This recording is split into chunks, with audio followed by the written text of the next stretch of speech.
I'm Olivia. I'm 19 years old, and I recently joined this company to tell stories that hit close to home. Help me reach 7,000 subscribers. Please like the video, share your thoughts in the comments, and let me know what you felt while listening. She was tying her hair at the sink when I came in from work with takeout in a half-decent mood. Movie night, I said, holding up the bag. Couch, blanket, pick anything that doesn't involve capes. She didn't even turn. Can't tonight. The girls are doing a coffee thing. Gossip, you know. She smiled, quick and practiced. Schedule shift. The ponytail came higher. Don't wait up. Her hand trembled just enough to blur her eyeliner. That was new. If I'd known where this was heading, I'd later think, I would have bought a different dinner, and a lock with faster screws. 10 minutes, I said. Sit. Eat with me. It'll get cold. I promised Jenna I'd help her pick out tiles, she replied. Her voice stretched that word, promised. You're nervous, I said. She laughed too fast. About tiles, please. I watched her slip on leather shoes she never wore to coffee, the kind you pick when someone's going to notice. Text me when you're headed home.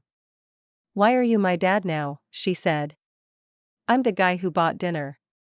Don't be dramatic, Aaron. The door clicked, and silence filled the house, quiet in that church basement way. I ate alone. The food tasted like cardboard with an alibi. Scene 1 opened there, 2 plates, 1 used. I started with patience because that's what grown men do before they stop. When she got back near midnight, I was sorting tools in the garage. You're up? She asked. I work early. I told you not to wait. I told you to text. I forgot. No, you decided not to. She rolled her eyes.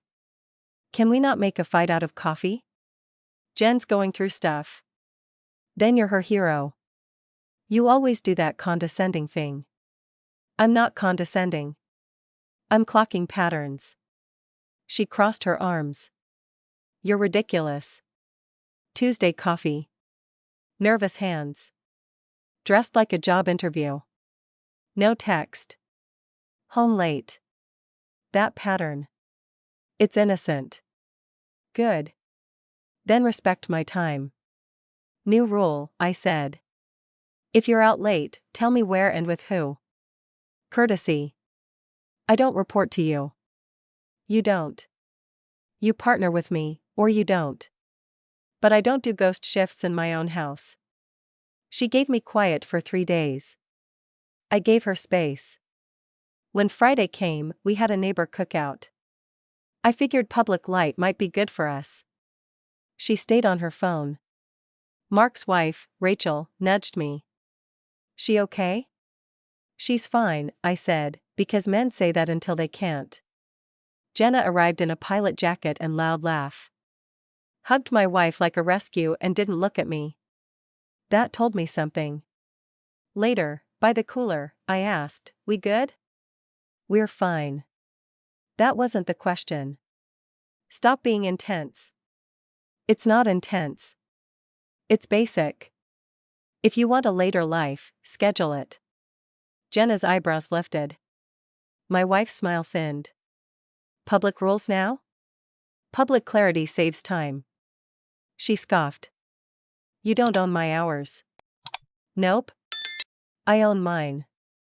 I don't loan them to question marks. That landed. When we got home, she softened. You're right, she said. This week was messy. I should have told you. Jenna needed me. Jenna always needs a stage. That's not fair. It's accurate. She sat on the bed. I've been stressed. Work. My mom's health. You didn't say. You were busy. I made time. You skipped. Let me make it up to you, she said. Dinner tomorrow. Just us. She did plan dinner. Small place downtown. Candles. Wobbly chairs. We talked. Laughed. For a moment, it felt right again. On the walk back, she said, "See? We're fine. We're on better behavior," I said. "You always need a problem." "No, I need respect." She didn't answer, but she held on tighter. Sunday, I was fixing the gutter. She brought me brownies. "You're sweet when you're quiet," she said. "Quiet is efficient," I replied. Monday morning was normal. Coffee, headlines, silence. At work, Pete asked if I'd join him for a midweek game. I said yes for the first time in months. That night, I was doing invoices when her phone buzzed. She reached too late. The screen showed, "Hey, same spot as last time. 7:30, I want to see you." She froze. Then locked it. Set it down like it burned. "What is it?" I asked. "Nothing. Texts with a time and location aren't nothing. It's a coworker. He's going through a divorce. Men don't ask married women for night advice." "It's not like that." "Like what?" "I have to go, Jenna needs me." She grabbed her tote. "I'll be right back." 10 minutes can be innocent. 10 minutes after a text like that is choreography. That night, I made a list. Meet a consultant at the bank. Document what's mine. Breathe. At dawn, I moved my savings into a secure account. Years of overtime, stored clean. No theatrics, just order. The clerk asked, "You sure?" "Yes." When I got home, she was on the porch, laughing about plants with someone. I walked past, set my folder down, started separating what was hers to touch from what wasn't. Subscriptions, utilities, access. I wasn't angry. I was clean. That night, she tried Illusion Part 2, dinner, candles, charm. "We've been off," she said. "Let's reset." "Resetting is honesty," I said. "Not choreography." "You're controlling." "I'm setting standards." We ate quietly. After dishes, she reached for my arm. "You're cold." I matched temperature. Wednesday, I went out with Pete. No tension, no pretending. When I got home, her car wasn't there. Calls went to decline. Then a text, "I'll call when I'm free." I replied, "Don't need the call. Stay with him. House is close to you tonight." I packed her clothes cleanly, no mess, no malice. Bags by the door. Folder on top. Changed the code. Waited. She arrived 10 minutes later. "Aaron, open the door." "What is this?"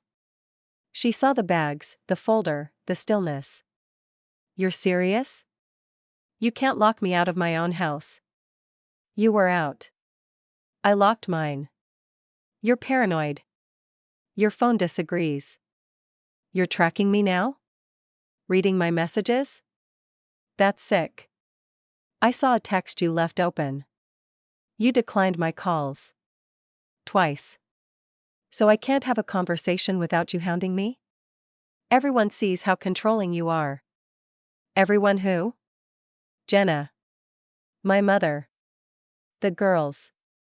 "Jenna needs a mirror." "Your mother needs peace." This is emotional punishment. It's consequence.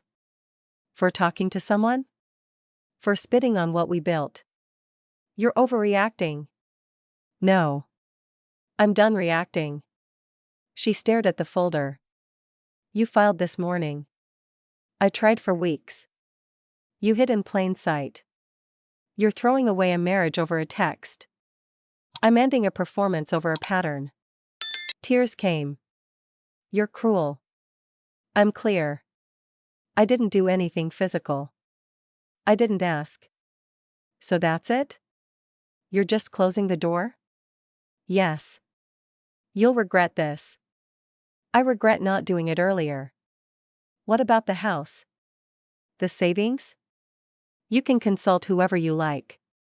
Read page 3. It's fair. You're a monster. I'm a man.